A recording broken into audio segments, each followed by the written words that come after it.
Our last video slammed like normal. It's summertime, very busy times, and there's a lot going on in the crypto market, and I want to have a good video with you guys today on kind of what's there to mine after Ethereum moves on to proof of stake. And I built a model, and that model is going to be evolving, but I wanted to have a good one with you guys, a quick one for this Friday.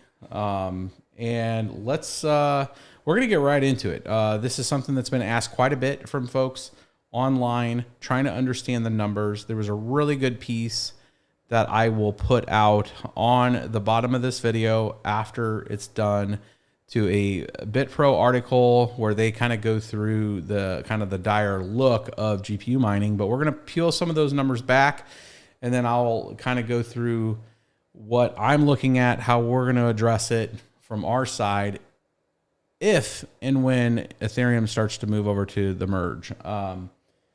You know, I think they had a call today, and there's some things that they still need to fix and some things that they still need to get through before they think they are actually going to put a date out there. So I think for the first coming right on this video, if people don't have a lot of time, I don't think they've officially put any date out there for the merge. I think they still have some discoveries from the Ropeson testnet, but I'm going to take this from a perspective from a model and being able to track it from like a snapshot standpoint. And that's what I want to show you guys today and give you guys a tool that you can kind of monitor the situation on. So I've been working to get this tool updated. I'm going to show the tool to you today, and that way we can kind of go from there of what, you know, who has the huge mountain to climb when it comes to price discovery versus others. And there's some things that are not all cryptos are created equally, both from an emission standpoint about how much coins they're putting out into the market versus their price, versus like community and adoption and a lot of other things. So we're going to cover a handful of topics today related to that, because I want to use this video from an education standpoint for everybody of like what we're looking at, just the numbers and how we calculate things. So let's go ahead and pull up the model.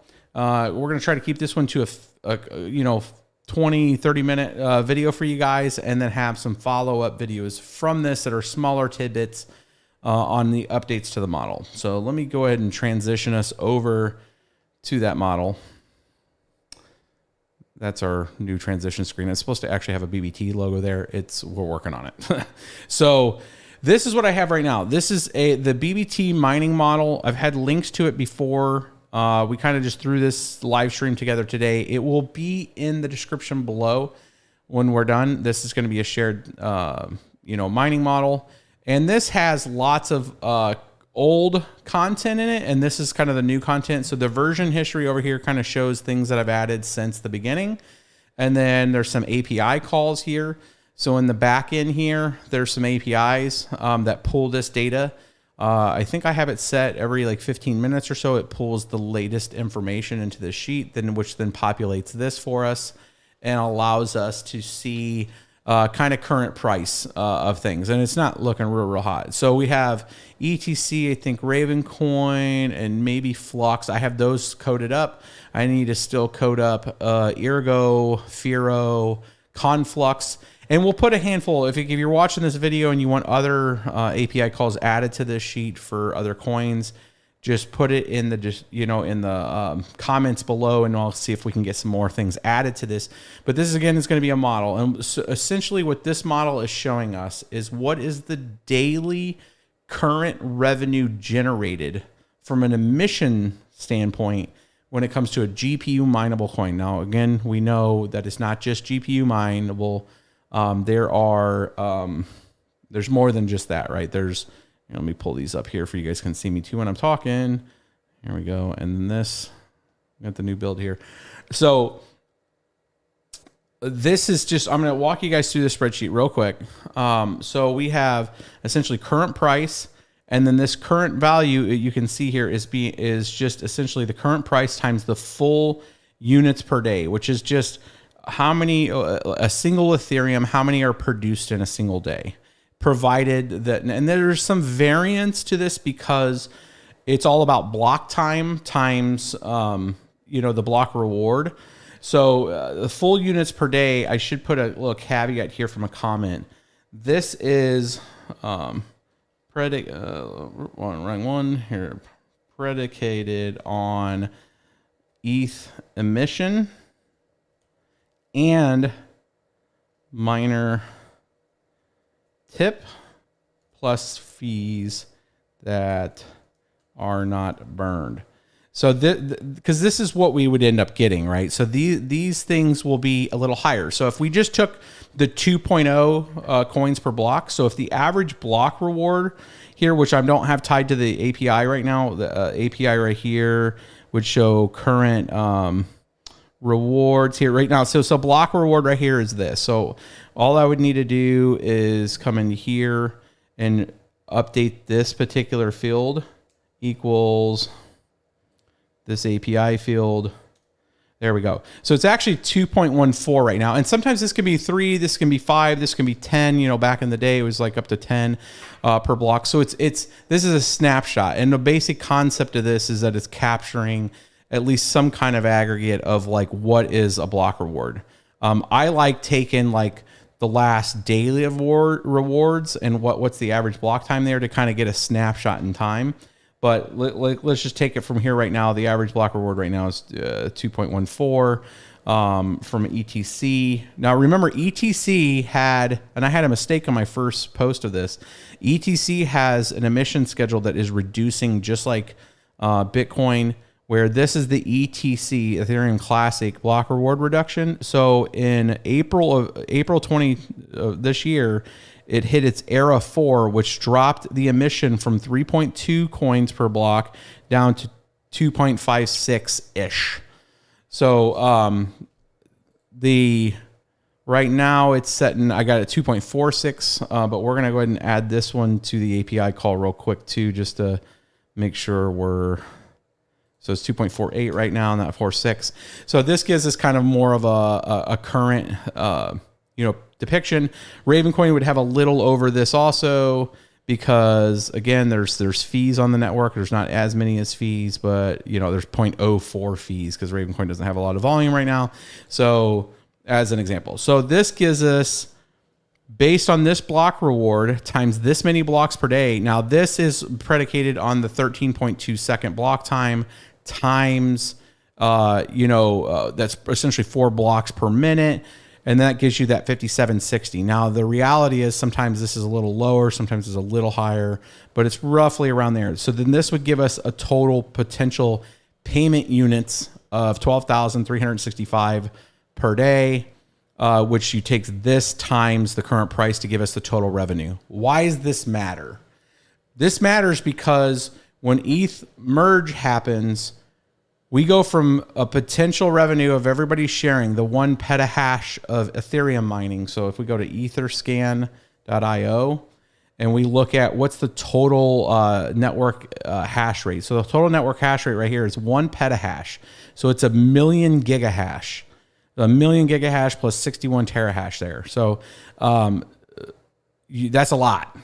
I mean, as an absolute lot. So we're at near all-time highs still. It kind of came off a little because you have some people turning off now. So 1.2, it should say right here. So on May 13th, we had the highest ever observed 24-hour average rate of 1.1 petahash of Ethereum, total gigahash. And that's an estimation, obviously, based on what was out there from that side standpoint. So when we look at that, that gives us effectively the total potential network size that some of that will transition over to some of these other coins when the merge happens. So when we're looking at a $20 million per day emission, and the merge goes away, we're looking at our next best, output right now is ETC at 300,000. So it would be ETC would have to move to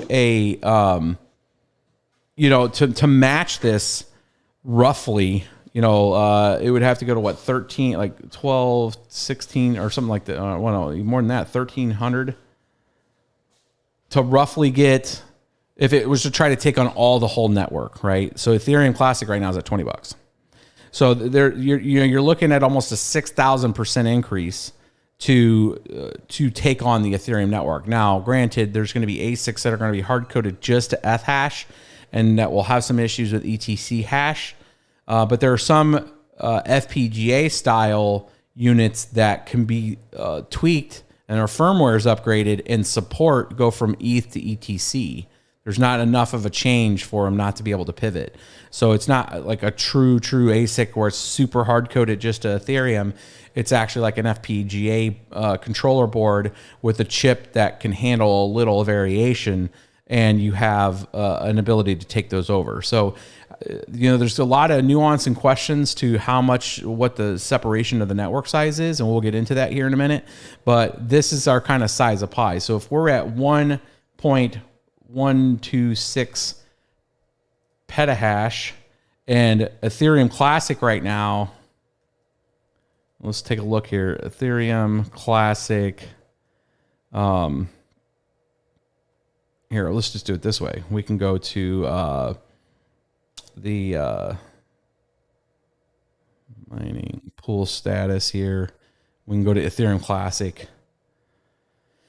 We're setting at about 25 terahash, right? So we're looking at, if this was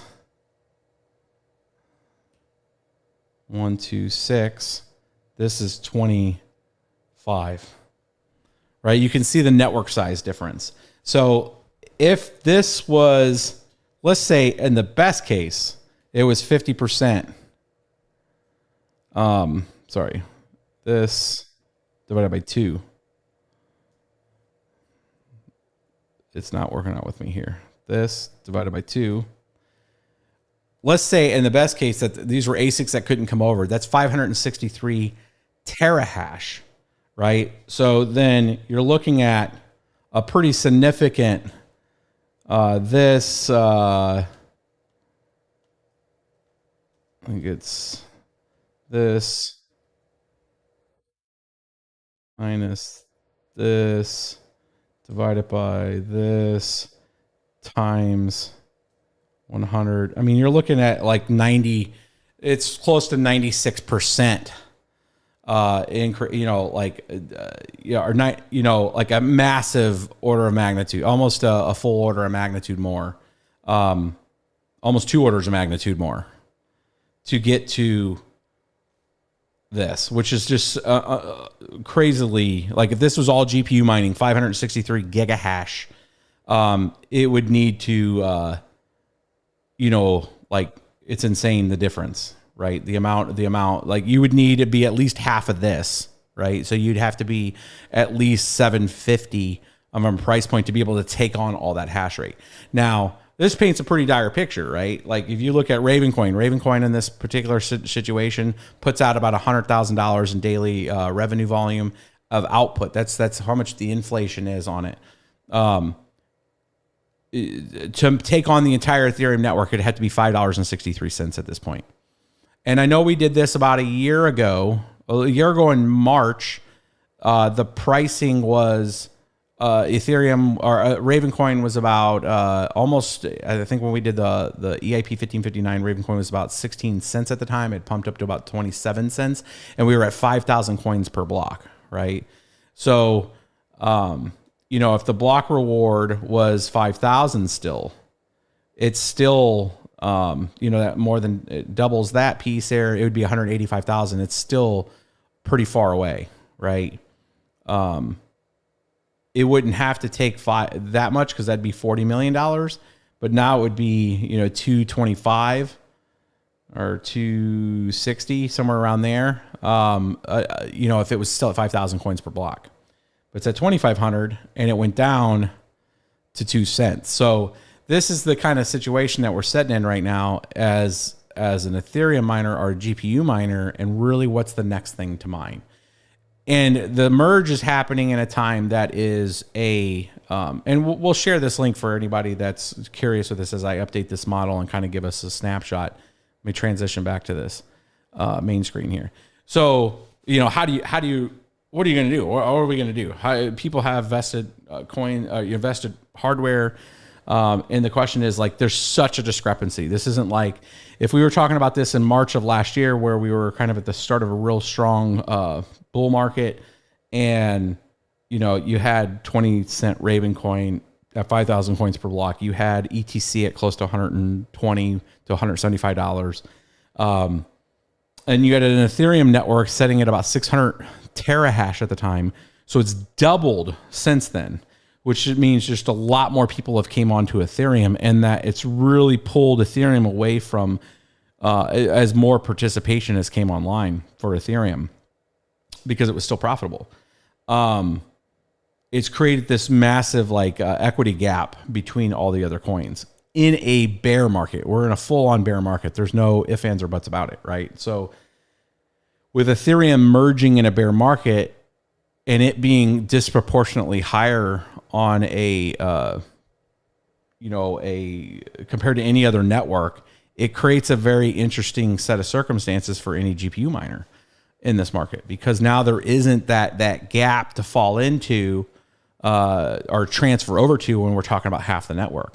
Like, the calculus has changed given the bear market and what this means. So I think I've talked up kind of what those issues are. What do we have moving forward? We have a schedule that is not set with Ethereum. Now, that's not necessarily going to fix anything. What that does is allows some people runway that have a higher power situation. If you're paying over 9 cents per kilowatt, you're in a position that the people that you're quote unquote competing with or that are going to turn off last are in that 6 cent to 5 cent per kilowatt range. So almost half of what you're paying. Folks that are at 20 cents plus, it's kind of one of those things that if you put a lot into your GPU farm, you're either powering down some or you're just bringing it down just to a few rigs and performing your maintenance, because it actually becomes a better deal for you to take whatever you are going to spend in power and buy the coin. Now, there's a little different nuance with that too, because then where are you going to buy it from? Were you just mining and you didn't want to have, any kind of, exposure with an exchange or anything like that? That's a personal decision, but like the math is adding up to where you're going to get into where it's with the difficulty that they are set on at least Ethereum, it won't make sense, because you're going to have this massive run on some of these other coins. The fact of the matter is right now, ETC, if you have a rig, you're still making money on it because not everybody has moved over to it. But the amount of people that would move over to essentially you're going to see a spike of hash rate move over to these networks. That's going to make even like 3 cents per kilowatt not profitable for anybody. And then you'll see a telling off, because you're going to see a spike over. People will realize the returns. They'll probably give that 2 to 6 weeks, because some people will run some runway. And then you'll see a telling off the network to where to come into an equilibrium like it did with Ethereum in March of 2020. We saw Ethereum being as high as 300 terahash in late 2019, mid to late 2019, we're at close to 300 terahash, 227 to 300 terahash. And then in March of 2020, at the start of COVID, you saw the market pull way back. You saw the full on bear market, the bottom of the bear market, $3,000 Bitcoin price. You saw $86 Ethereum price, and it pulled half of Ethereum's network off. Like, people powered off. We powered our farm down. We did maintenance during that time. We're like, well, it makes more sense to spend the time to do the maintenance, clean up the cards, hold through until we see the emergence of some semblance of what we could mine. If it was Ethereum or something else, punched through a little faster, and better, than moved over to that.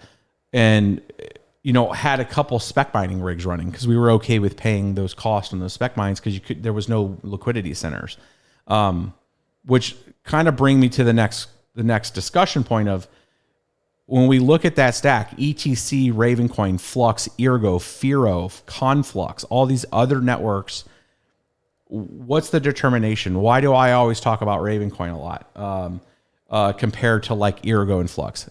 A lot of it comes down to liquidity centers. When you look at how many exchanges, how many liquidity centers you have on like Ethereum Classic, it's more than any of the other ones that I just mentioned. Ravencoin's a strong number 2. Right? Ravencoin, the only major exchange it's not on is Coinbase. So it's on Binance, it's on Bittrex, it's on all these different exchanges. Gate.io, it's all over all the other exchanges, where Flux and Eero do not have that much market penetration in the major exchanges. And that hurts them when it comes to liquidity. When you're talking a buyer, somebody that's not mining but wants to take a hedge in the coin, and or they're a builder on that network and they want to pick up coin. Liquidity centers are very important. So, you look at where is that impact going to be at, and ETC and Raven have probably the strongest pieces because of their ability to have access to market capital. Does Flux or Ergo pop up as one of those things? Is there something new that's going to come out that's going to take on that? GPU mining is not going to go away, but it's going to go away for quite a few people initially. I think that's where it's at. If we were merging a year ago and we were still in a full-on bull market, some of these networks all would absorb some of these GPUs. But in the reality is like what we're looking for ours is the moment that merge happens, we're going to take an assessment of the current situation, and we're going to look to see, do we keep some rigs on? What's the movement over to some of these networks? Is this a power down time to where we'll sit there and just work on our immersion? We'll keep them powered offline. We'll focus on building for the future. I don't think personally GPU mining goes away. It will never go away, but it will definitely collapse in size like it has every time we've had a bear market in general, where you have massive drops from network highs. And we're already starting to see that. It hit that 1100 1.1 petahash. Now it's on its way back down to probably drop below a petahash on Ethereum. I think it's going to rescind some of those other networks also. And we'll see that. So, from an internal reactive thing for people, I know a lot of people have been asking questions since that Bitpro article came out of like, what do we do? If you're about on the fence of investing in that space, I would do it with absolute extreme caution and know that you're going for the long haul on it, meaning you are aiming for a time that is after the bear market into the bull market, where a lot of these different, coins that have communities, have development on them, start to get an appreciation because people start to understand. We also have a regulatory environment that is extremely fluid right now, where there's some discovery on what's a security and what's not a security. When you look at these coins that were fair market launched that didn't have any kind of raise ahead of them, or any kind of allocation to like people, that's where I if I was ranking things, Ravencoin's above a lot of them because Ravencoin didn't have any kind of raise. It was fair market launched in the beginning of 2018. It was essentially launched from a Genesis block, and then people that could get on there and mine it started mining it. We put out our first video on the 27th of January of 2018 after discovering it as one of the first full fair market launch coins where you had to mine to get it, right? So you have that. There's coins like VTC. You had coins like Ubik that were like that, that were all fair market launch coins. No pre-founder reward kind of stuff. As regulatory environments, at least in the US, start to look at things, and if they start bucketing things that are securities and not securities, I've always aligned things that were the safest bets on that kind of stuff. So if those get the spotlight on them and say, well, hey, something like Ravencoin, something like, ETC and ETH, I think are still super subjective. I think the regulators came out and have safe betted Ethereum, given the size of the ecosystem. I would say they got the hall pass, because when you look at the early stages of Ethereum, you look at how Vitalik was pitching it, it was a security. They did a pre-sell, a pre-raise. of currencies, and it is what it is. But you look at where the regulators are setting on it, they've effectively given them a hall pass. Now, does that transcend over to ETC? I think it does, because ETC essentially was Ethereum at that time, and it was a fork.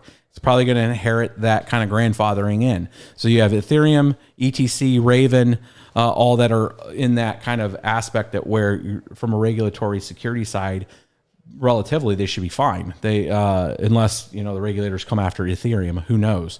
But does that change the pitch on the liquidity centers like exchanges? And do they pull what they did with the privacy coins, where you had Zcash and Monero and some of those other privacy related coins get pulled off of exchanges because they don't want to take the custodial risk on the privacy side of it? Who knows? And you can see the impact that it had on Monero. You can see the impact that it had on Zcash when they got pulled out of those big liquidity centers. They're not an EVM type of client, which means they can't, the bridging of stuff has to be done through like atomic swaps, like LTC. It's not easy to go back and forth of those from a DeFi standpoint. There's always a derivative version of them if you're trying to hold them, to where the EVM coins allow you to kind of bridge between them through if I'm talking like Binance Smart Chain, all that kind of stuff. So Binance Smart Chain, Polkadot, Ava, Avalanche, all those things that can go in and out of DeFi to where you never even need to hit an exchange to get exposure to them, because you can just have ETH and then purchase into those other coins, because you can do it all through a DeFi standpoint. Things like Zcash, things like Bitcoin all have wrapped versions, like our ERC20 representations of those on Ethereum, right? So you're not buying actual Bitcoin, you're buying the derivative of it that's locked up, right? So you're buying another token. And we're seeing right now an attack on derivative markets, example markets like that. We're seeing with ST staked Ethereum right now, a situation.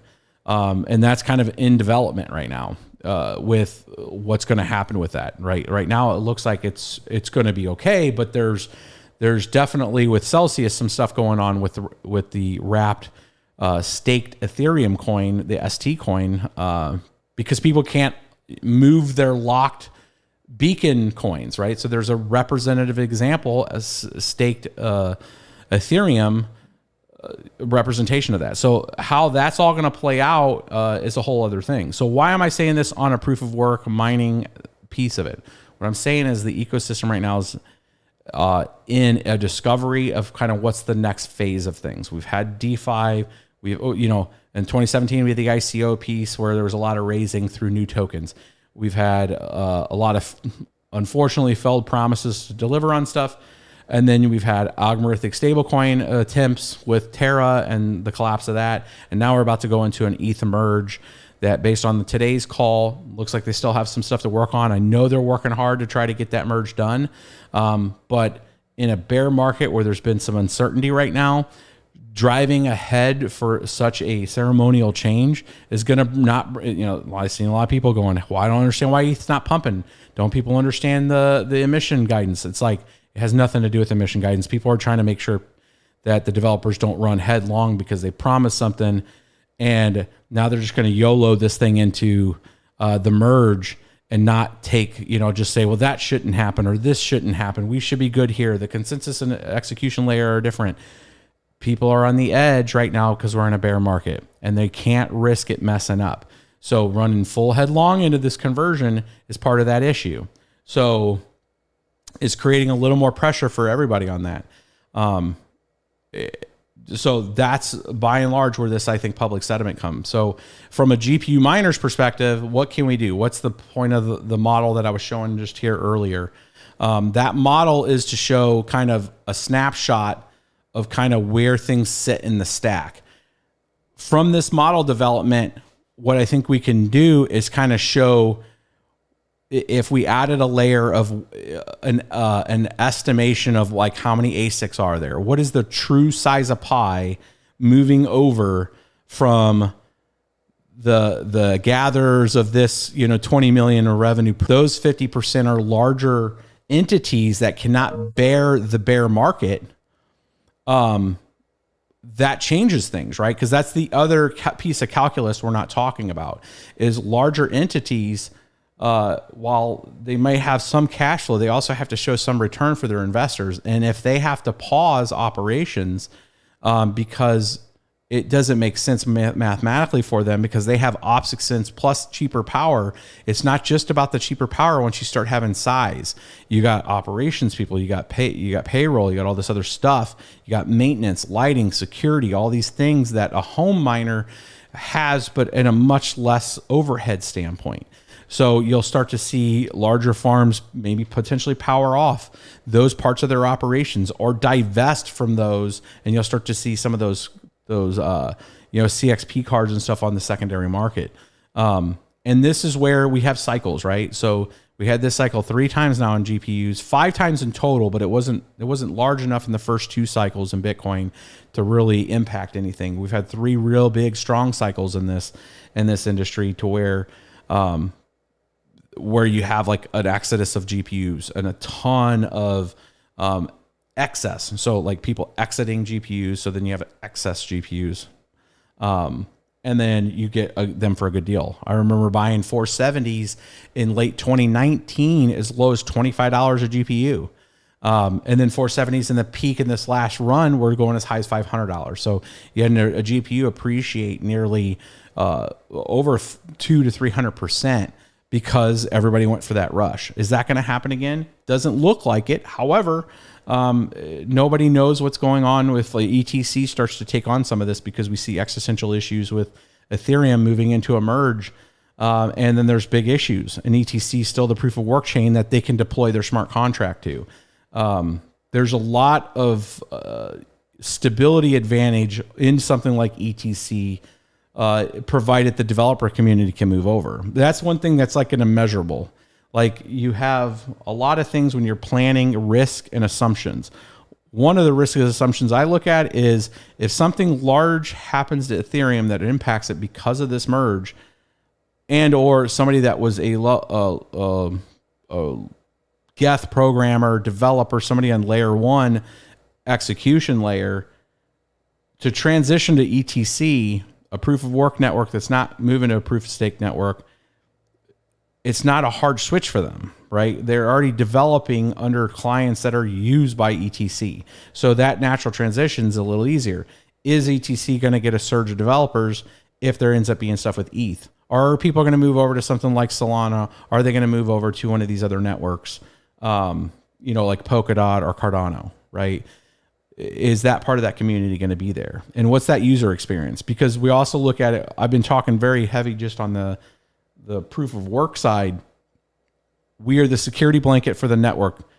We know proof of work has been a stable consensus layer when it has the right support behind it in circumstances that you have like a potential double spend issue with like ETC, where there was more than enough security availability. People were mining ETH, but then you could take some of that force projected onto a network and double spend on it. ETC had that 4 times. I think Ravencoin had it at least once, where people were trying to double spend the networks because they could create a shadow, double spend network. Both of those have had taken reaction and change on their networks to adapt to that. So Ethereum Classic now has 51% protection. Ravencoin has 51% protection built in as checkpoints within the blockchains. So now that you have that reaction and the impact and then reaction to fix that, now you have more stable blockchains that if there is an issue with some of these other chains, or they have an expansion in Web3 development and people move over to these chains because it's a little more agile to move into, you could have an explosion in the next bear market in one of these proof of work networks, purely predicated on the security model being something that's more stable than what's happened with these networks that get any kind of volume on them and proof of stake, and then they have to get hit. If you look at Avalanche, you look at, Solana has been, unfortunately, the punching bag lately of shutting down network stuff. Anytime you've wrapped those networks down into low transaction costs, you get spamming. I mean, this is part of that spam prevention of having that separation. And then rest some of this on layer 2 networks like Polygon, that can then separate some of that load. Or if we talk Lightning with Bitcoin Network, right? So there's ways to approach it and attack it, by changing the main core chain, moving from proof of work to proof of stake, we're going to see if that experiment works with Ethereum. But for the people that are looking to see what's going on, it doesn't look like, this third quarter launch. From what I was seeing today and hearing on that call, I did not hear enough confidence that they were going to put anything in play in August right now. I mean, that's my opinion. That is not fact. Do not take that and go publish it saying Carter thinks it's not going to happen in third quarter. Well, you can say that because I don't think it's going to happen in third quarter, but I don't know if that's the decision they're going to make. I would say if I was running the development of that, or at least the product, if I was the Tim Binko in that spot, I'd be like, I haven't heard enough that gives me confidence that I can put a date on it. It sounds like they need to do some fixes, redo some more testing, and then come back and find out if we have a next time that they could go. But from an ETH miner standpoint, I would say if you would turn it internally and look at your current situation, at your current power rate, and what your plan is based on your investment, if you're paying back loans because of your equipment, that kind of thing, and look at that of understanding that you could get into an environment where you're going to be at a zero income rate on your current hardware. Can you survive that? And if not, then this runway that you have while there's still mining available is your time to make some potential adjustments to that. Either hold the equipment, pay down the equipment, don't pay extra for power that you shouldn't be. And then if you're still taking a position in coin, you continue to buy your coin. That way you can still try to hit your goals on, getting a certain amount of currency if that's what you're trying to do. But this is the numbers. Like we're in a different situation. I haven't done a coverage like this in a while because, we've had this mining model for a while, but I haven't really covered it in quite a long time. We've been doing our Bitcoin build out, and I just have not really peeled it back down to this level. And after watching that Bitpro or looking through that Bitpro article, it really brought up, let's take an analysis here of seeing what's the algebra that would take to get these pricing to where they need to be. This used to be 51 cent Raven, not $5 Raven, right? So that's a pretty different, that's 10 times the price requirement, right? In March of last year, when we were close to 20 cent Raven coin, it was like 51 cent Raven coin would have got you there, but now you need almost $5 Raven coin given the halving of Raven and the appreciation of how big ETH's network's gotten, more than almost 3 times. It was at 440 terahash when we did this. Actually, we can go in here and look. Let's look in this. We had this analysis, 1559 analysis. So here we go. So 1559 analysis, when I did this. So February is when we did this. This was the net hash of Ethereum at the time. And all the rest of this was calculated. This was me calculating what the Ethereum hash rate would move to. So we were at 440 terahash. And now we're 3 times that, right? So in February of last year, we were at 440 terahash on Ethereum's network. And that's what this model was showing, high price, low volume, high price, high volume, which the volume dictated if we were getting more, we were getting paid more per transaction than just the emission fee. So yeah, it's went up quite a bit. So we had that go up quite a bit. We had $4,000 ETH price at the time, and then we had like 20 cent Raven coin price as an example. So I like keeping these in here. This is all out here for your guys' consumption. I'll put this link in the description. Let me take some questions. I know you guys, I always go back and read your guys' comments. Let's take a look at some of your guys' comments. What do you guys have questions with? I know there's a lot of questions out there. I know people have been looking forward to this, and I haven't been able to get you guys a good video. I wanted to get a video out for you guys because it's been a week. But I know it sounds like it's, oh my God, it's a dire thing. And if you're very heavily vested in this space on the GPU side, just understanding that there's still time to be mining Ethereum. That being said, what's those next coins, what's those next steps. They really need to get some price appreciation. We're in the middle of a bear market. If we weren't in a bear market, it'd be a little different situation, not a hugely different situation, given the size of potential. So it's not any one thing that you as an individual miner have done wrong. It is the fact that Ethereum has had enough price appreciation and enough output to create an environment that has brought in the potential for a lot more people to mine. So now you've gotten the size of pie to grow to where there's just, orders of magnitude more people mining and companies that have vested and built up miners. So now you have this massive size that needs to get this huge ship that needs to turn and pick up one of these coins. Almost a 3x increase in total participants is pretty large. On top of, some of that. So let's look here at some of your guys' stuff. Why couldn't ETH's network fork to a proof of work consensus with the bomb deactivated? I don't know why they haven't deactivated the bomb. I have no idea, because you have the slowing of the ETH network right now because of the difficulty bomb on top of a $1,600 price has really killed profitability for most people right now. It's a good question. They don't need it. They can fork without it. What's the best guess on ASICs on ETH? You've invested heavily. What's your gut? Honestly, I have no one forked ETH prior to POS. The hedge is failure. Is it a moot point because ETC exists? That's a great, there's a lot of good different questions. What's my best guess on ASICs on Ethereum? I think it's around 40% of Ethereum's on ASIC. I think it's around that 400 terahash range of ASICs worth of stuff out there. From our investment heavy, yeah, we do have a pretty heavy investment when it comes to GPUs. And we've always pivoted those in some way. We have a pretty decent power rate arrangement. So as we worked hard to get that power arrangement. The only reason why we were able to get that power arrangement is because we added Bitcoin miners to the mix. After May of last year, we could start to participate appropriately in that, meaning I wasn't paying exorbitant amounts to try to and only getting a small batch. We could actually get pallets of miners. And the moment we did that, we were able to breach a certain amount of usage of power, which then got us into new tiers of power cost. So why we have more miners and we use more power, we're also in a lower cost tier.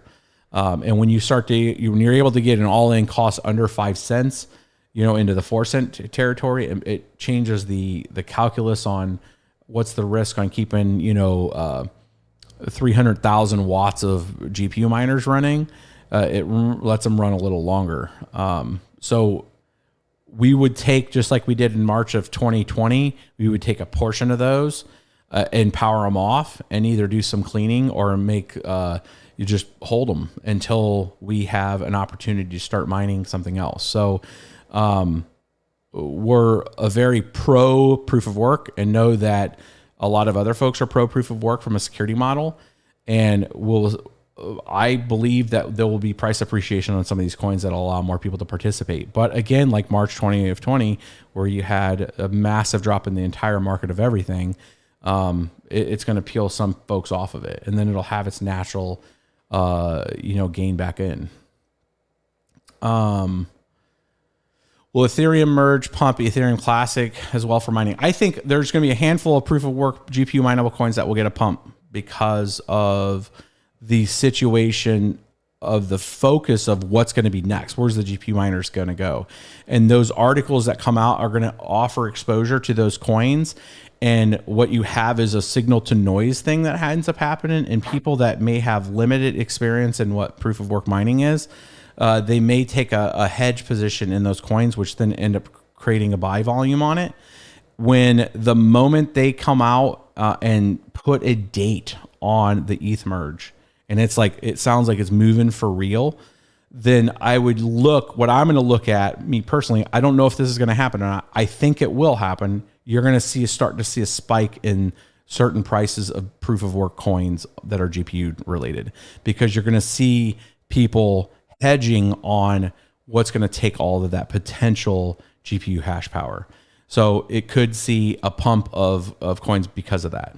I think that's what we're going to see there. Seb, I saw some super chats coming in like a boss, dropping I don't know what the currency is, my dude. SEK, 109 of that, my dude.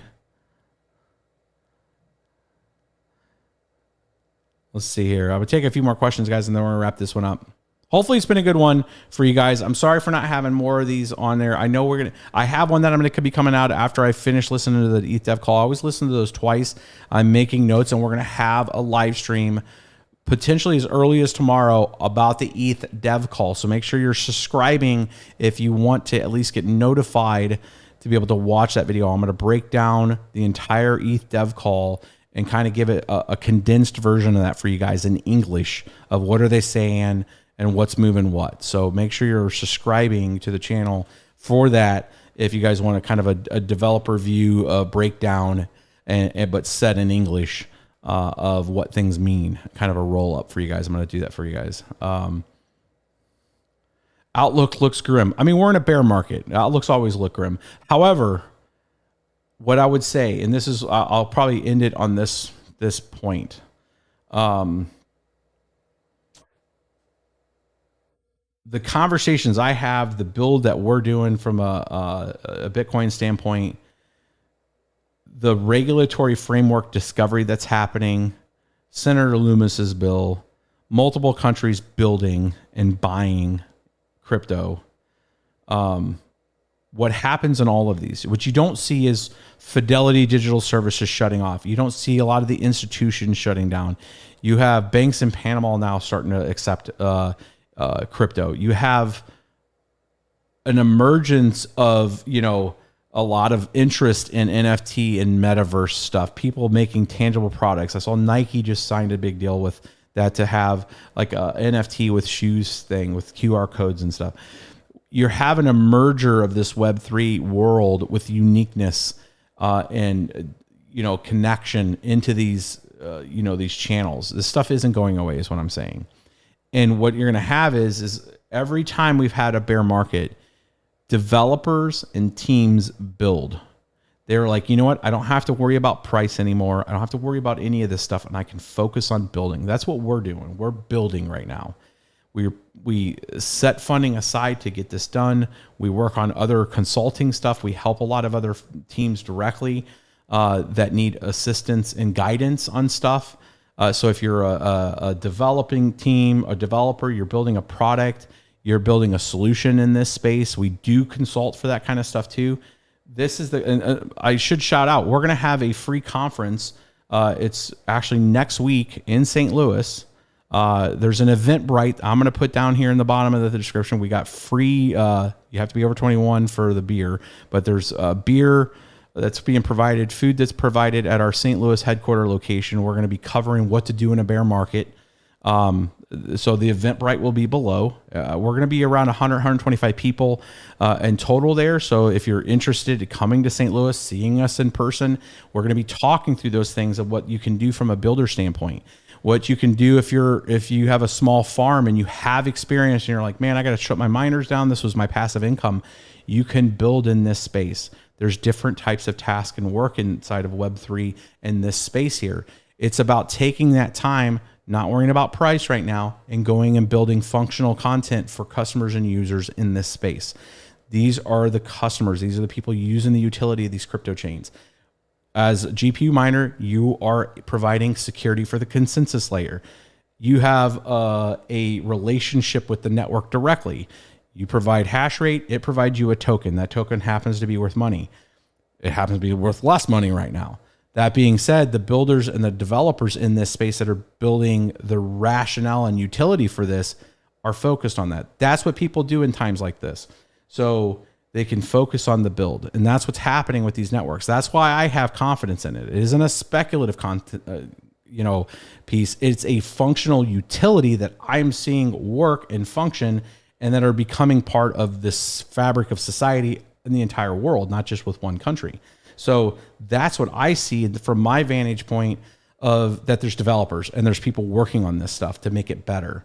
And that gives me confidence that we go through bull and bear market cycles in this, because that's the way traders be trading.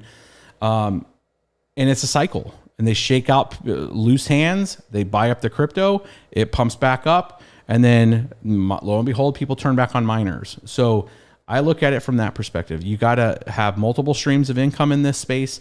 You cannot rely strictly on just crypto. You should never rely on any one thing anyways, but just understand where you're at. Don't just YOLO sell all your assets. You're selling the bottom. If you can afford to hold them, and it makes sense that you're going to turn them back on at some other time, then I would say hold strong. If it's one of those things like, you know what, I've tried this, I have the t-shirt, it's not for me, then make an exit plan for yourself, and then stay in the space.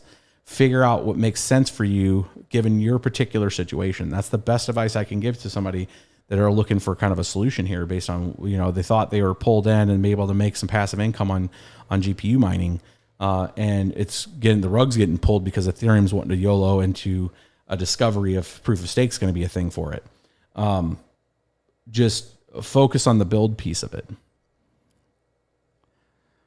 All right, my dudes, I'm going to wrap this one up. Make sure you're liking and subscribing. I love that we have 500 people in here today. Love each of you. I'm going to read through all your comments. I will respond down in all your chat here. I always watch it back through to make sure. So if you guys were providing comments on this, I'll look through them, and I will catch you guys on the next one, my dudes.